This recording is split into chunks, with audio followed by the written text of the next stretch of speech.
do you want to scale your Amazon business to 7 or 8 figures per year? There's some extremely important things you need to know that are covered almost nowhere in the Amazon community, which is why I brought on my good friend, Michal, who I've had the pleasure of actually speaking with on stage at the EU Seller Conference in Prague, beautiful city that he is from. So Michal formerly scaled his Amazon business that he was partnered with to 8 figures. He's extremely knowledgeable in all things systems, hiring, delegating, and so much more. So extremely excited to have Michal on. So Michal, thanks so much for coming. Hi, I'm happy to be here. Great. So yeah, I think let's go ahead and dive in and give some value. So first, what was kind of your story with Amazon? I know you had this kind of huge exit, which we'll get to really quick, but how did you first start in the kind of Amazon space? How did that kind of progress and get to the point to where you were able to exit for 8 figures, which is pretty incredible? So I started on Amazon around 7 years ago. I started researching, and my goal actually was to have an online business that would allow me to travel. But at that time, I was making around $4 or $5 per hour. So it took quite some time to save up the money to really invest into my first product. And once I managed to launch my first product, I got quite quickly to around $1,000 in profit per month, which was my goal. But shortly after that, I was learning everything from Reddit. I was meeting, networking with people, listening to podcasts. And shortly after my product launch, I met my business partner, Myles. And at the time, he already had his own business doing around high 6 figures. And he actually wanted to partner up because he had some other goals. He wanted to sail and he wanted to buy a boat and sail. So he was looking for someone to manage his business. So we decided to partner up. And I basically went into his business and started running his brand as well. Awesome. So yeah, so basically there's Myles, who, by the way, if you already don't know, we'll have a little pop-up on the screen. You'll probably recognize the Nomad millionaire. And so you guys are on Reddit. What is it that he saw in you, or how did that kind of happen? I'm actually super curious to how the seller kind of brought you onto his team and kind of build that together.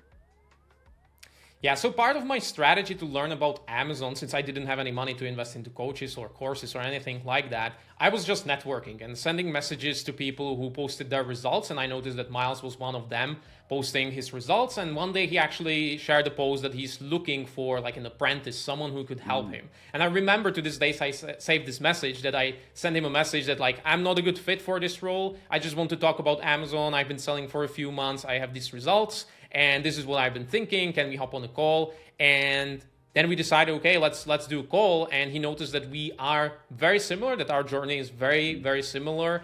Although he had significantly more capital to launch his brand, so he was scaling faster. And then we realized that we are really on the same page, that our personalities go well together. So he decided to give me a chance to work with him.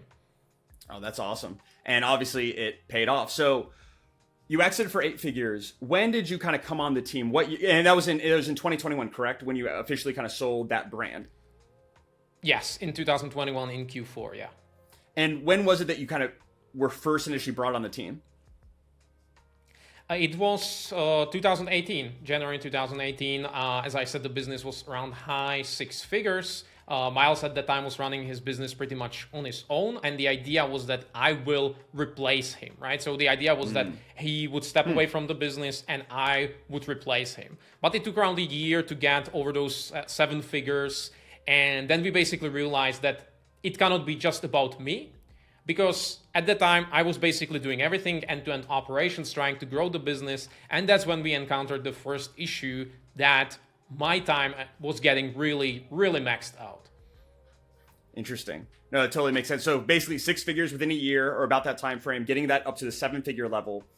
And through that scaling process, what would you say are a couple of the big aha moments that you had of like, okay, to kind of push back that barrier? Because I know at that high 6-figure, 7-figure level, a lot of sellers, one person team, or maybe it's them and a partner, or maybe even like a couple VAs or no other people on their team, really kind of reach their limit in a lot of ways. So what were some of those key, or maybe that single kind of key obstacle that you found? And what did you kind of do to overcome that? Yeah, we quickly identified that the number one threat would be getting spread too thin, because we realized like there's so many opportunities, like so many things we could do, like influencer marketing, TikTok, and expanding to new marketplaces, new sales channels. And I think like once we got over those 7 figures, everything was tempting. There are so many things we could do to grow the business, but we realized we really have to keep it simple. Just play the Amazon game and do what we know what to do, right? We know how to launch new products. We know how to optimize listings. So let's do just that. So we really eliminated all of the other options and really be laser focused on just a few things. Really understanding the customer avatar so we can then build a proper brand around it, optimize our products, make them better than our competition, and simply launch more products on a regular basis. Which also led to the fact that we realized, okay, I cannot do everything on my own. We actually have to start building a team and systemizing the business a bit more. At that time, we already had some structure in place. We had our SOPs, we had our task management software. We kind of mapped out the key functions of the business, but we still needed someone else to come on board and actually learn how to hire, how to manage them, and how to lead a team, not just run the business solo, which I had no experience with at that time. And it took quite some time to learn how to do that, to really become the owner rather than just the operator of the business. No, totally makes sense. So how big was the team when you kind of came on at that initial level in 2018? So it was just Myles and his so one-man VA. team. Yeah.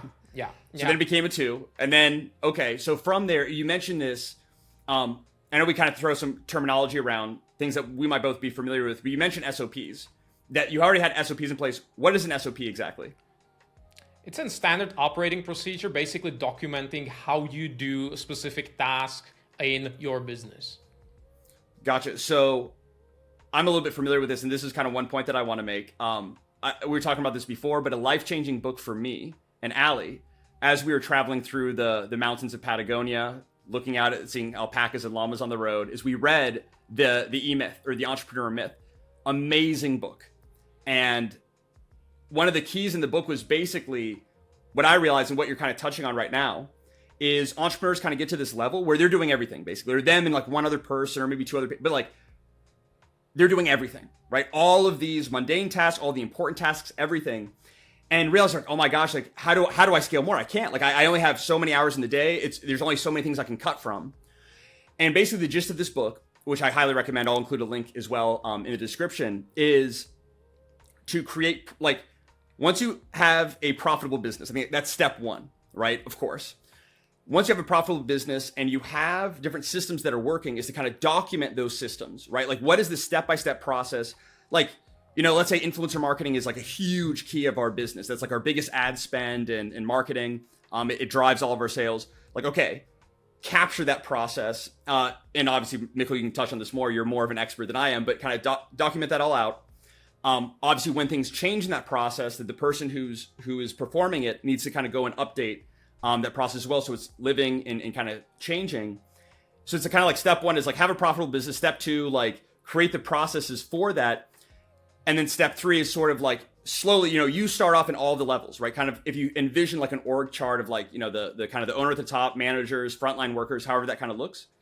And you start off in all levels and then kind of slowly, and Michal, you might have a different opinion about this, an approach, but I know like Tim Ferriss kind of mentioned this of like, so you start off doing everything. So you know exactly how many hours it takes, you know what's needed, you know the exact process, you create the procedure, like the SOP, or multiple, and then hire for that specifically, and then kind of move up to the next level, say then to the manager level, learn exactly what it is to manage these people, and all of the kind of that goes with that, then kind of outsource from there and kind of move your way up the ranks. So that's kind of my understanding, and something that I don't know why, like it's like before you should become an entrepreneur, at least in the United States, you should almost be forced to like read some of these books, take some of these programs like Scaleport or others to really learn these processes, because that's the single thing, by the way, that's changed my life is creating process and then hiring for those. Like it's completely changed Allie and I's lives. Our lives would be horrible if we didn't.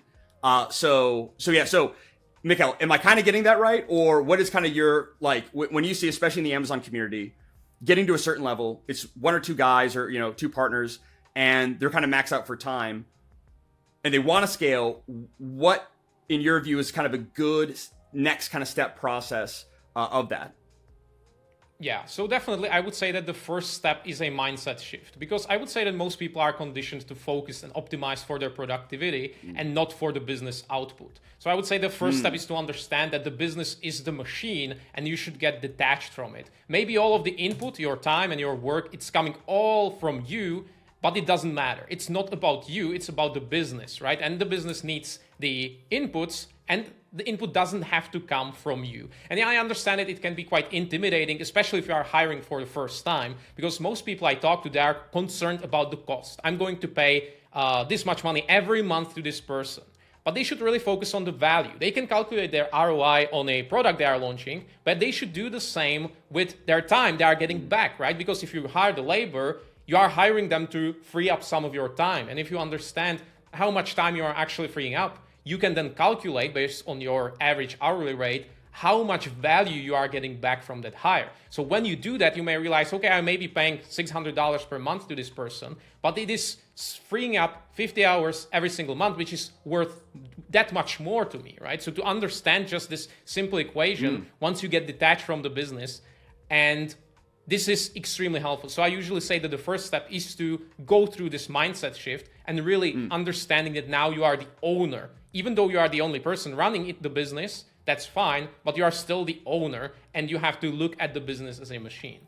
That's a great point and totally makes sense. So, okay, yeah, first step mindset, you are not the business. The business is a separate entity. It's a machine, and you're the operator and the mechanic and the, whatever, all of these things at once. But to know that you are detached from it and to detach yourself more and more to really create a machine that runs on its own. And something you mentioned this, and you're one of the only few people I know that actually does this. And this has also changed my life, is you can use like any app. We use a Toggle time tracking app.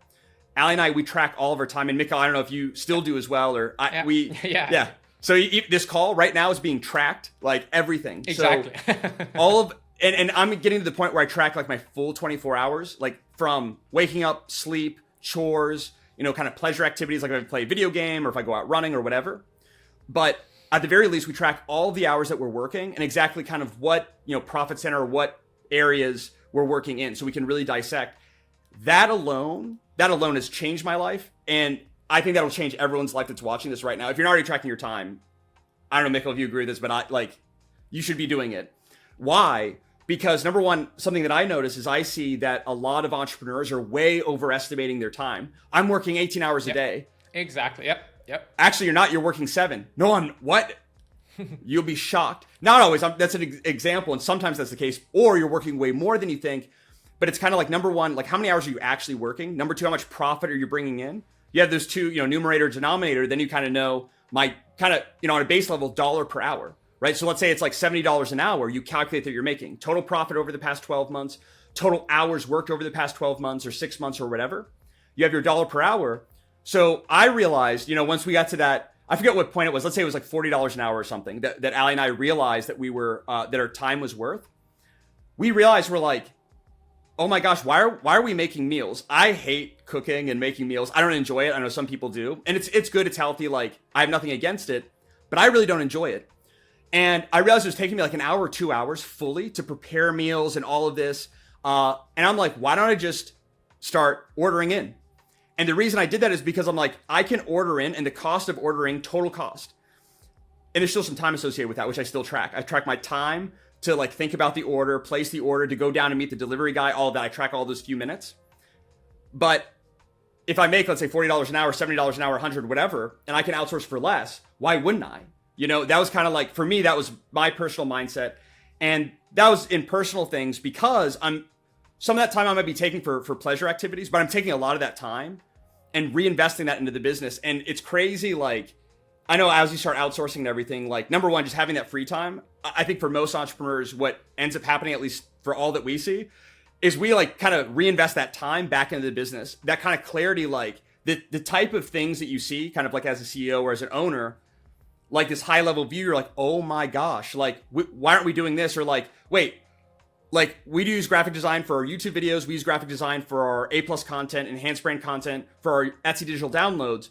Why do we not have a graphic designer in-house working full time? I'm like, so that was like a moment of clarity that we had.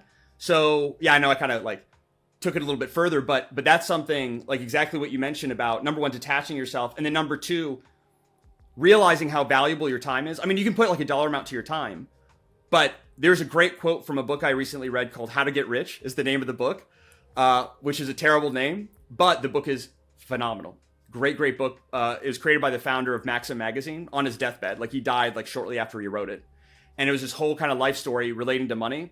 And he said, and it's just really stuck with me, is he's like, I'm not kidding you. Like I'm telling you, I would give up my $600 million worth of assets, everything I would sell to be 20 again with no money.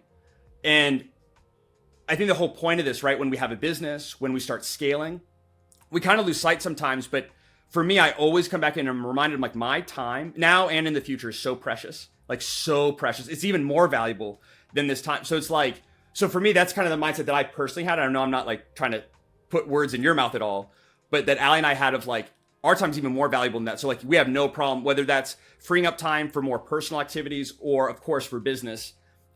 We have zero problem with that. It was just like, all right, how do we do this and figure it out? But that was kind of our overall mindset. But I just want to kind of throw that in there.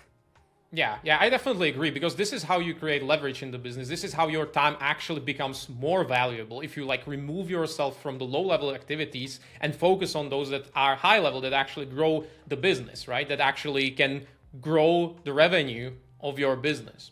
And I think really that the first step is to identify the key functions of the business, to look at the big picture, right? We said that the business is a machine, but now what are the parts of the machine, right? So in the Amazon business, it is actually quite simple if you really look at the big picture. You develop products, so you have some product development, you have inventory forecasting, you have supply, getting the product from your suppliers to your target marketplace. You have operations, you still have to do something on Amazon, pricing, split testing, listing optimization. Then you have marketing, so if you are staying on Amazon, it's just Amazon PPC, and you have customer service.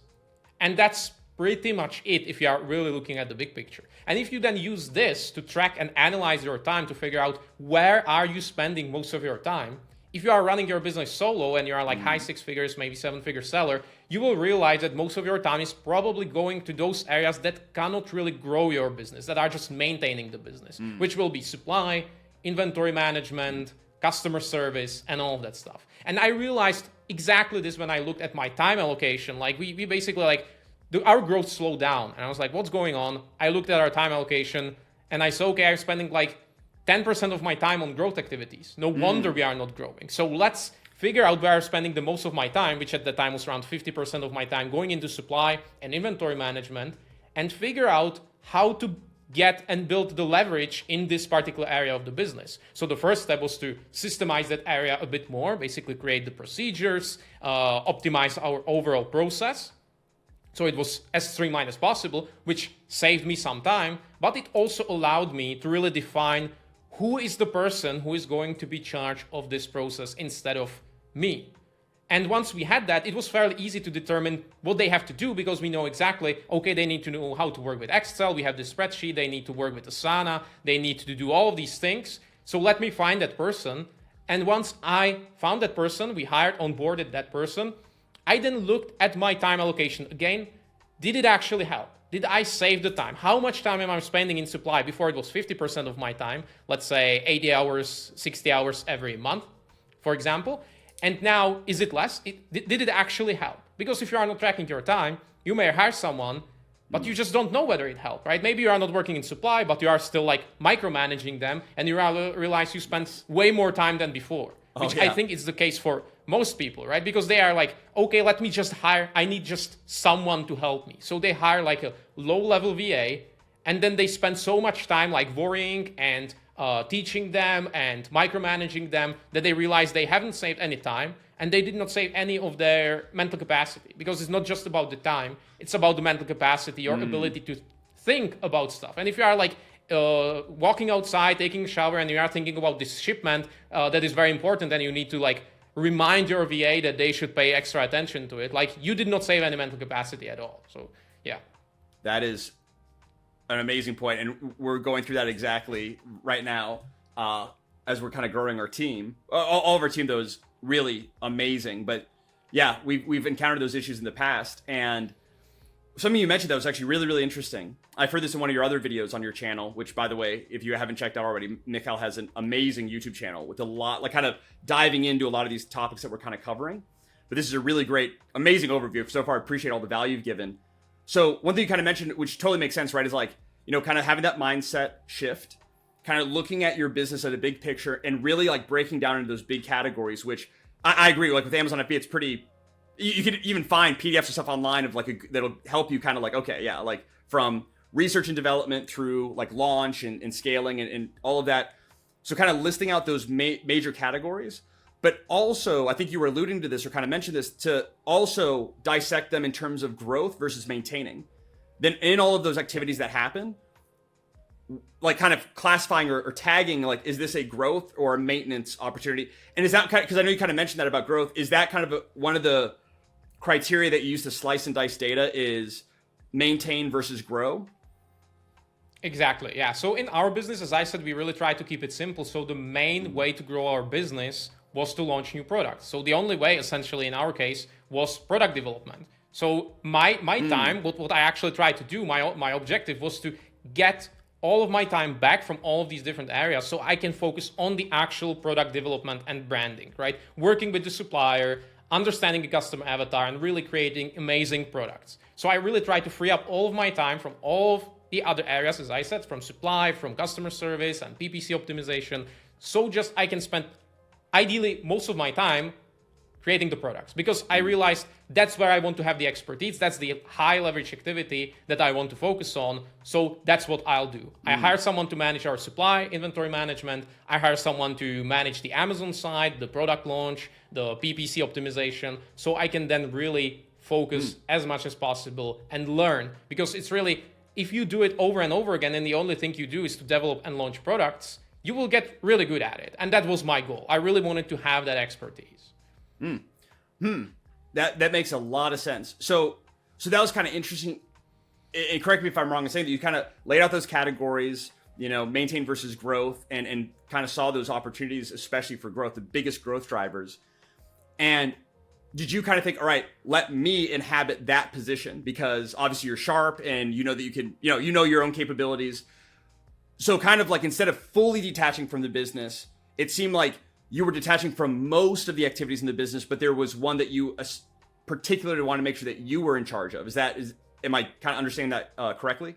Yes, because I spent years trying to understand the customer avatar, how to optimize the brand, how to create the listing. So and working with the suppliers. So I really wanted to make sure that that was my highest leverage activity, right? And I think that's what's important to understand, is that the maintaining areas of the business require optimization, while the growth areas require experimentation, right? So you are optimizing your supply and inventory management, while in product development you are trying to experiment, you are trying new things, trying to figure out what works and what doesn't. And really understanding this helped us to change our approach, because I understand that launching new product may be disappointing if it fails. You're like, okay, I just failed, so let's try again. But we really try to follow the scientific method to understand, okay, what happened, so we can then go back, learn from our mistakes, and repeat the process, and hopefully get better to increase our success rate. And that essentially is how we structured our product development pipeline.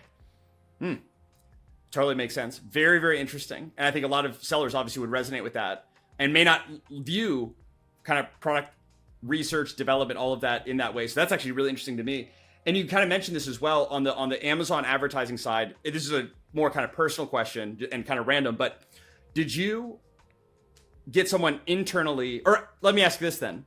First is, did you get someone, bring in someone internally into your organization to handle your PPC and kind of start training them and then having them become an expert in it?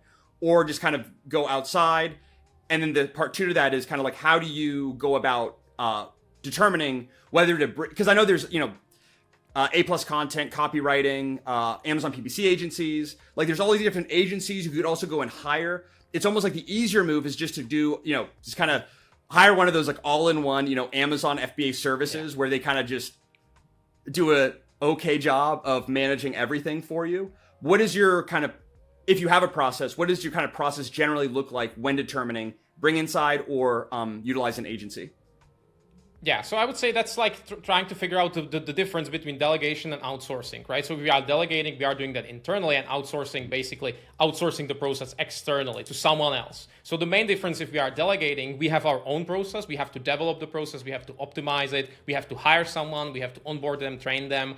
And if you are outsourcing, someone else is following their own process with their own labor. So it may seem easier, but from my perspective, it's better to keep the control, especially for the core areas of the business, right? So for example, if I'm doing something on an ongoing basis, I really want to make sure that I have control to ensure that it is as good as possible. For example, supply. I want to manage supply internally because I know that, let's say, our business was fairly seasonal. So I wanted to, okay, I really want to make sure this is essential. So I want to understand it. I want to build the knowledge in my business internally. Because if you outsource, you are not building the knowledge, right? They are just doing it. Let's say if someone is optimizing your PPC campaigns, and what's going to happen if they, after 2 years, they will decide it will get worse, for example. Let's say they will get bigger, they don't have as much time, and their performance gets worse. So what are you going to do now? You have no experience, you have no process, and you're basically 100% relying on them.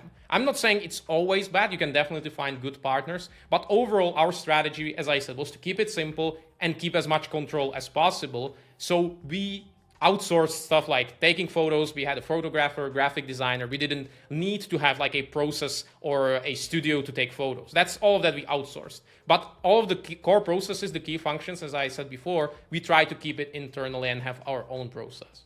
Mm-hmm. Makes a lot of sense. I can tell you because I know you've talked to many sellers and I've talked to, at this point, probably thousands. And one key pain point, I get asked all the time, hey, Sumner, like, who do you recommend for X, Y, Z? And I'm like, for certain areas, I definitely can't recommend because I'm like, I don't know anyone who's consistently had great results with X, Y, and Z agency. Not throwing anyone under the bus, and there's a lot of great agencies out there.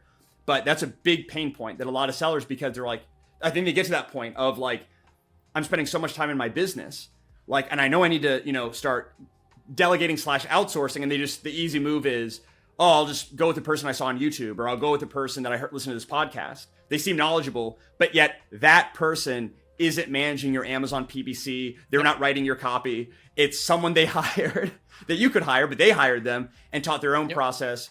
And then the results are mixed. So totally understand what you're saying there, and kind of just adding my own experience in. And so if I understand correctly, and I'm obviously, learning as we're talking, and hopefully everyone is at home, that we identified, kind of categorized, like identified those core processes, even the core of maintaining, which obviously is extremely important because it stops maintaining, it dies. So like, especially of course, with logistics, like making sure we don't run out of stock. So important, especially with Amazon, and making sure you brought that in, which makes a lot of sense. So those processes that maybe aren't as, as core, as important, those would be kind of eligible for outsourcing versus delegating. Yes. Yeah, absolutely. I would say that the main difference is really understanding as I said, delegation versus outsourcing. With delegation, it requires a bigger upfront investment because you actually have to learn how to do it. Then you have to develop the process. Then you have to find someone, hire them, onboard them. So you may spend 2 months actually putting everything in place, but then it may be cheaper because, as you said, that person who, with the agency, they will do this, they will hire someone and they are paying them, I don't know, $20 per hour, but they are charging you $50 per hour. So you are like overpaying their margins, right? But if you delegate, you build everything on your own, you will spend the time up front, but then you will hire the person for $20 per hour who can do basically the same job. The difference is if you don't have the expertise or you don't have the capacity to build up the expertise, right? So let's say if you find Amazon PPC extremely overwhelming, which I think a lot of people do, you may consider outsourcing because there is just no way that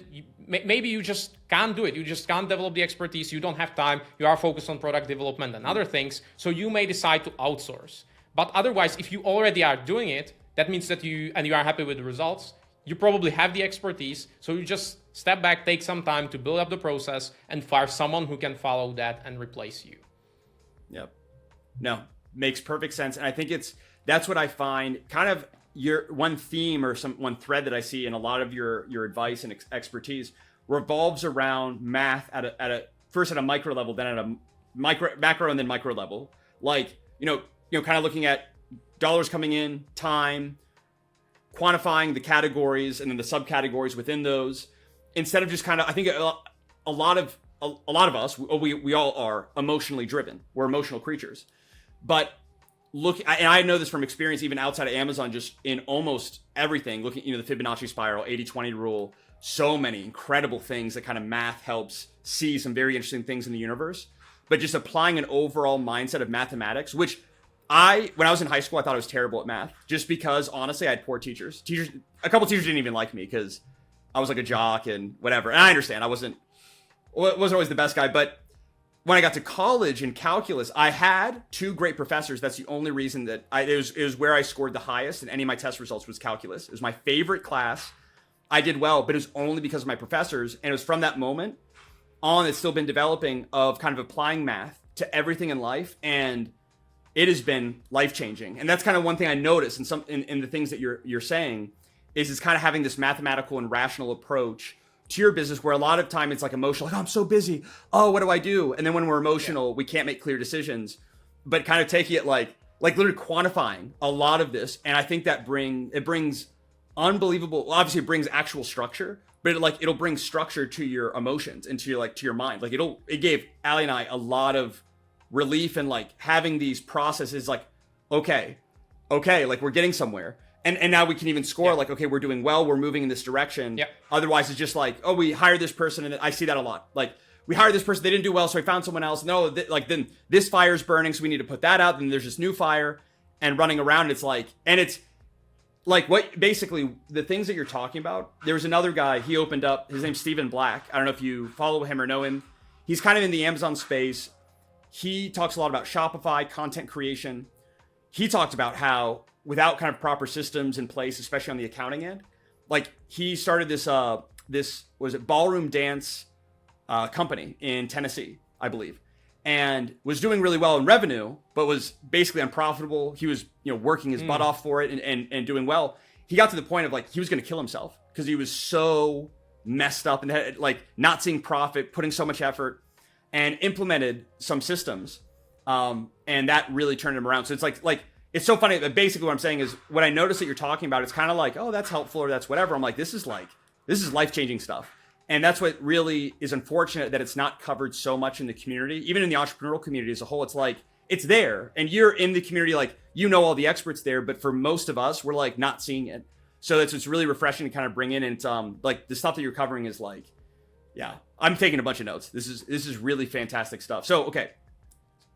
Now to kind of recap a little bit, talk about a mindset shift, looking at the business as a machine, talking about looking at the core kind of categories in your business, the maintaining and the growth categories, determining those that are, really not, that you could outsource, that are maybe not really worth your time, that really shouldn't be allocated. You should be focusing more on the really important core growth, kind of outsourcing / delegating, maybe more emphasis on the delegating side.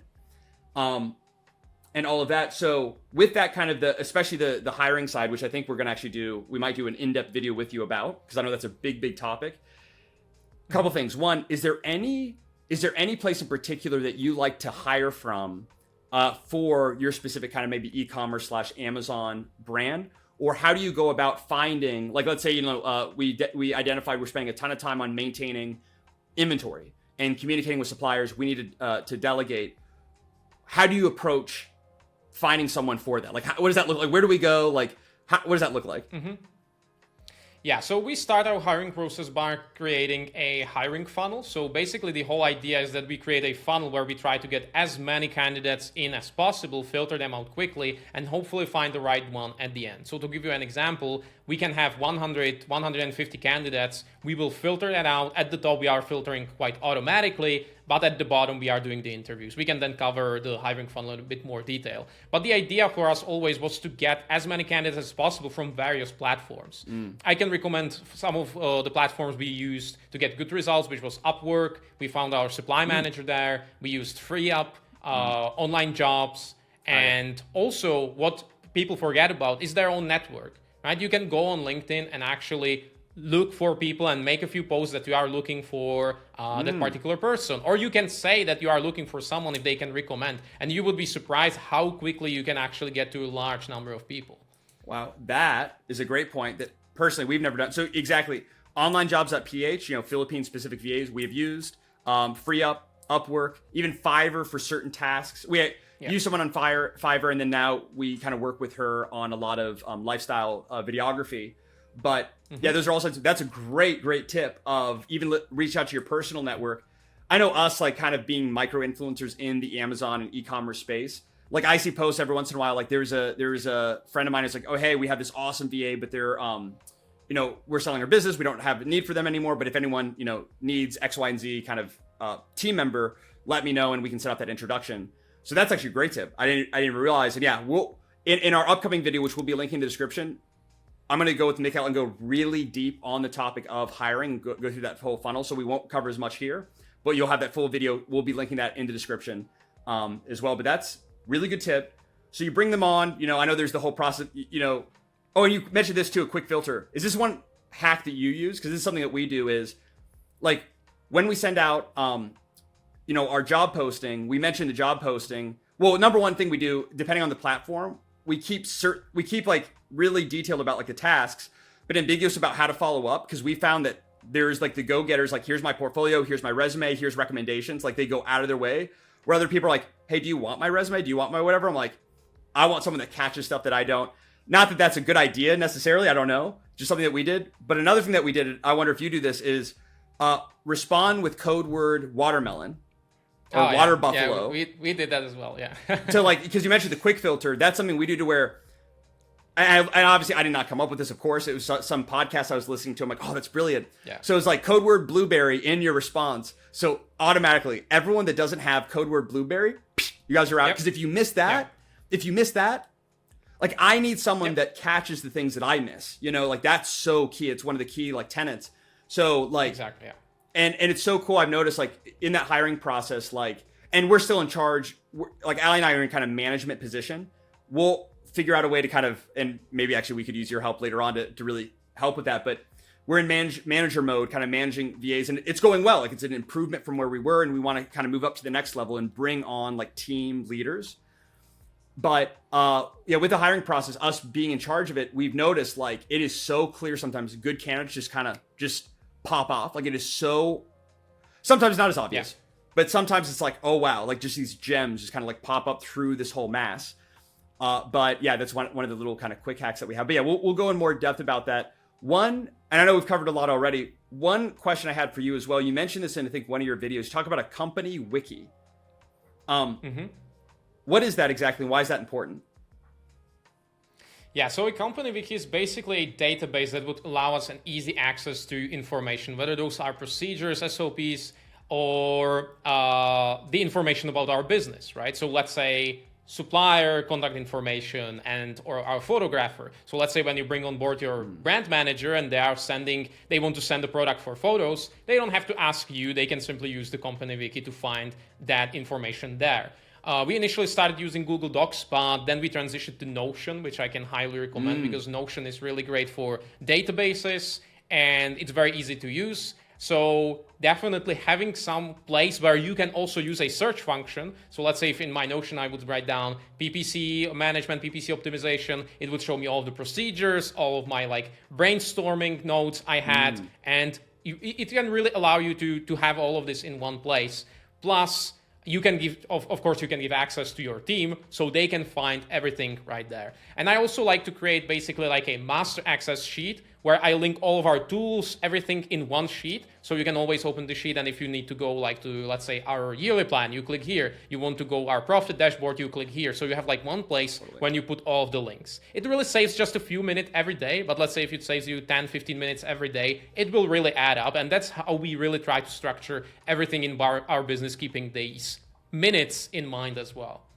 Totally. That's brilliant. Totally makes sense. And I've noticed, when you're kind of starting off, I think in this kind of scaling process and outsourcing and delegating and all of that, is you might just kind of start off with a few processes. So it's just like a few Google Docs or whatever. And okay, great. Yeah. It's not a big deal. And you add in more and more and more. You're like, wait, where is this? Or I created this with another account. It's over there.